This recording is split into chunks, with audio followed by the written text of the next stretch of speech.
Kumusta mga kapilers?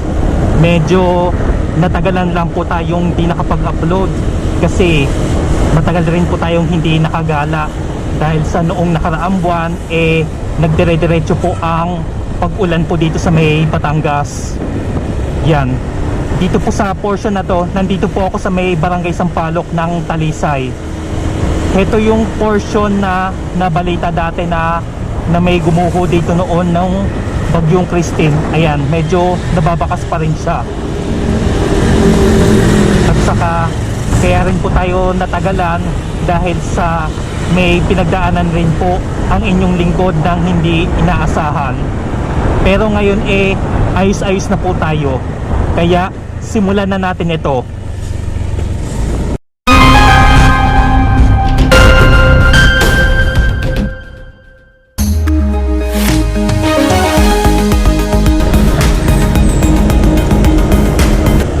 Magandang araw po at magandang gabi sa inyong lahat mga kapilers.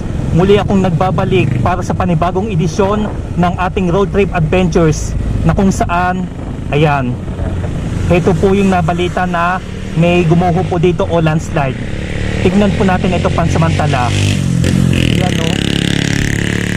At dito kita pa rin ang lawa ng Taal saka Bulkang Taal. Ito po yung portion na may nagkaguhap o landslide. Kaya nilagyan po siya ng mga ano dito, ng warning. Kaya mag-iingat lamang po kayo.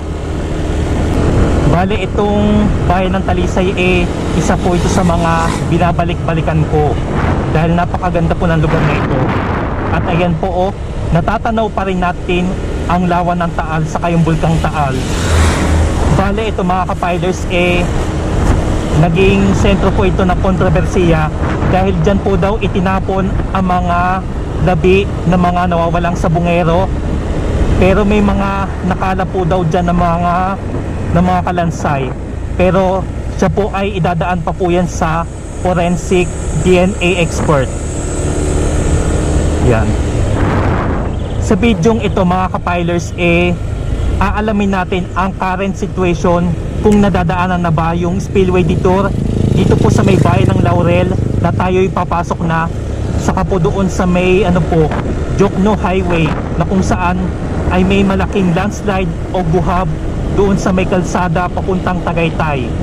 Kaya tara, let's go! Ayan, approaching na po tayo dito sa mismong bayan ng Laurel. Ayan, ngayon lang po ulit ako nakadaan dito mga kapilers. Bale, ang oras po ngayon ay 9:15 na po ng umaga dito po sa bayan ng Laurel. And ang date po ngayon ay August 14, 2025. At sa puntong ito, atin muling sasadyain ang spillway detour na atin naitampok noong February 2025 na kung saan umapaw rin po ang tubig nito noong kasagsagan ng habagat at bagyo. At dito po yung papuntang Calaca at Lemery. Yan. Tingnan po natin kung nakakatagos na nga ba ang mga sasakyan. Balita ko ay hindi pa daw. Ang tanging nakakadaan lamang po daw dito ay ang mga motor. Siyempre mga nakabike sa katao rin. At nag-trending daw po ito noong kaya nakalagay road temporary close. Ano ho yan? Sige sasaglit lang ho ako din dito lamang ay ito nga yung mga kapilers, ito daw nag-trending po ito noong umapaw dito ang ilog. Tapos noong kasagsagan ng umapaw ang ilog dito naano po siya, dito po itinawid yung mga yung ililibing pong tao na taga rito po sa may Laurel. At ayan as of now sementado na po itong part na ito na nasira o naguhab dito sa part na ito. Ayan, di na tayo titigil kasi marami pong nadaan. Yan, aahon tayo muna dito tapos babalik ulit tayo doon sa ating pinanggalingan. Ayan, babalik na ulit tayo. Bale, ano na po ito? Tapos na po itong sementohan. Bale, may ilang linggo pa po aantayin bago pa po ito madaanan ulit ng mga sasakyan. Ayan, may sasakyan pa lang nakakadaan oh. Tapos itong nasirang tulay, matatagalan pa nga lang bago mabuo. Ayun, kita pala doon ang paahon papunta doon sa may Jokno Highway, sa may portion ng Palaka. Yan o, tuloy-tuloy pa rin ang pag-agos ng tubig rito. Huwag lang talaga itong sobrang aapaw kapag naulan. Yan, pagdating dito ay muli na tayong aakyat. Bale yan, sa ngayon ang nakakadaan pa po dyan ay ang mga motor at saka yung mga nakabike syempre at saka tao. Bale, sooner madadaanan na rin po siya ng mga sasakyan. At pagkatapos po natin dito sa Laurel ay sasadyain muli natin ang Jokno Highway, na kung saan ay may naging malaking guhab po doon o landslide. Kaya tara, let's go!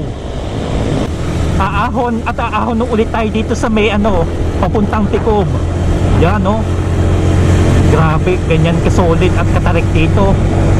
Kaya iba yung pag-iingat lamang po mga kapilers.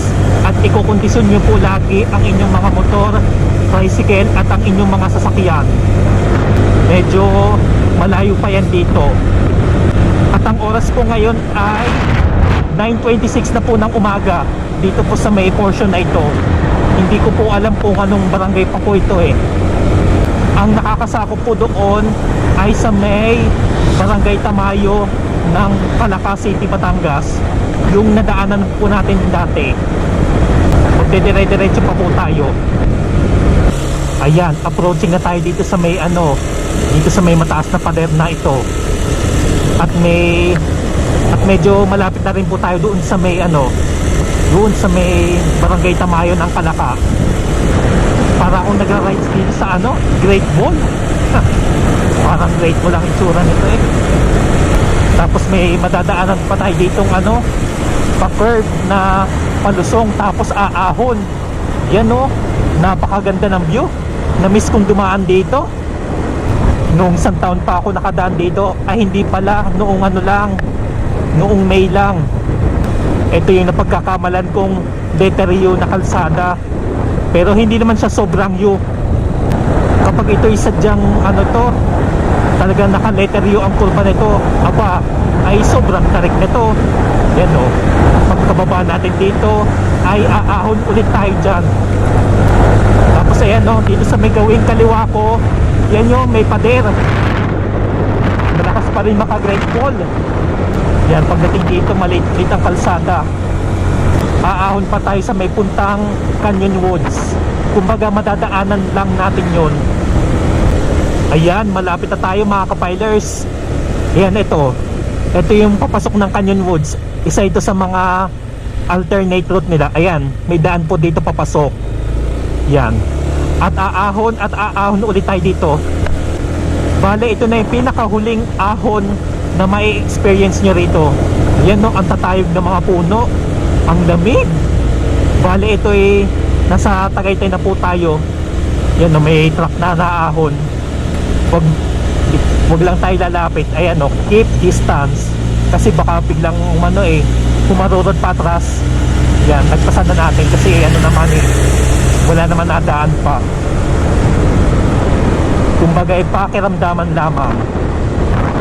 Ayan, malapit na tayo lumabas. Uy, may hams. Ayan, wala pala, naputol na. Yan, dito sa may gawing kaliwa ko, yan na po yung papuntang Lemery, saka yung Dinarayong Fantasy World. Yan. Dito po tayo pupunta sa may pakanan na ito. Yan, approaching na po tayo dito sa may Barangay Tamayo ng Palaka City, Batangas. At dito sa may gawing kanan ko yung papuntang Canyon Woods. Ay eto mga kapilers, dahil may nakalagay ditong road advisory na hindi po passable ito sa mga sasakyan o sa mga malalaking sasakyan rather, may daan din po dito papuntang Tagaytay sa Canasugbo. Yun nga lang, medyo malayo po ang iikutan ninyo.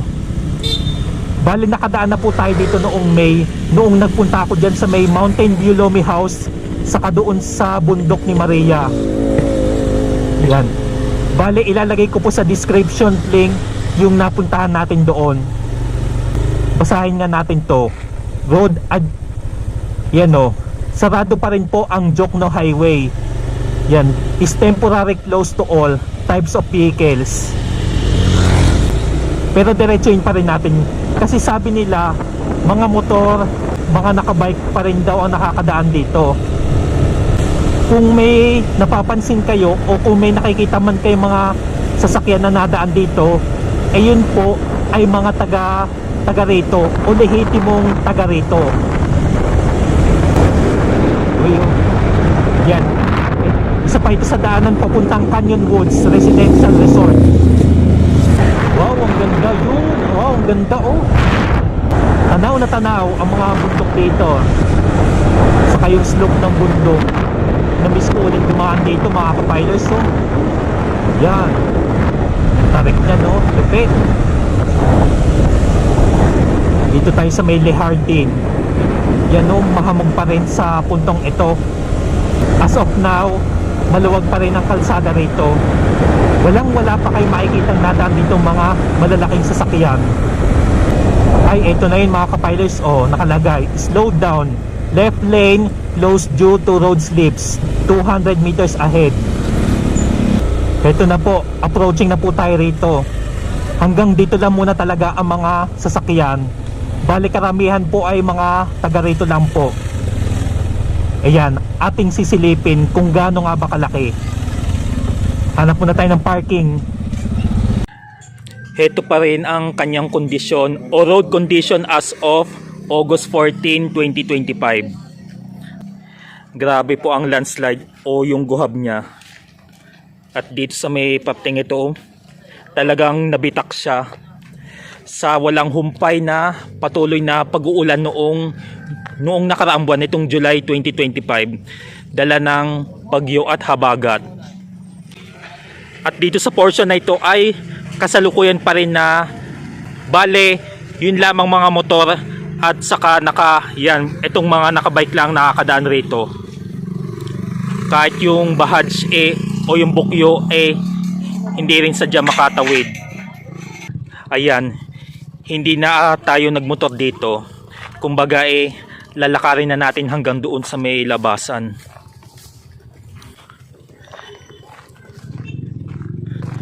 Ito po yung kabilang side niya. Yan o. Napakaganda. Tanaw na tanaw dito si Batulaw. Tapos ito o. Ito pa rin yung kabilang side niya o. Kaliwat kanan. Napakaganda ng view rito. Yan o. Sa puntong ito ay mahamog ang panahon. Di lang masyadong kita.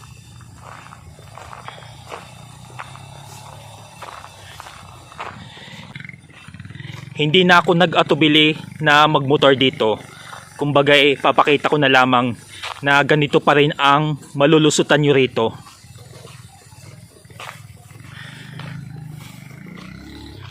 Yan. Dito po kayo tatagos palabas. At ito yung padiretsong kalsada puntang Tagaytay at Nasugbo. Ayun, si Batulaw, kitang kita. At heto po yung kabilang side niya. Yan no. Grabe talaga ang nangyari. Talagang pag walang tigil talaga ang ulan Bale ito pala daw ay itong portion na ito hindi po lamang yan dito, kahit dun po sa mga portion dito sa may Jokno Highway is prone po talaga ito sa landslide. Kaya kapag habang tag-ulan, bagyo, iba yung pag-iingat lamang po sa mga kalsada na ating tatahakin.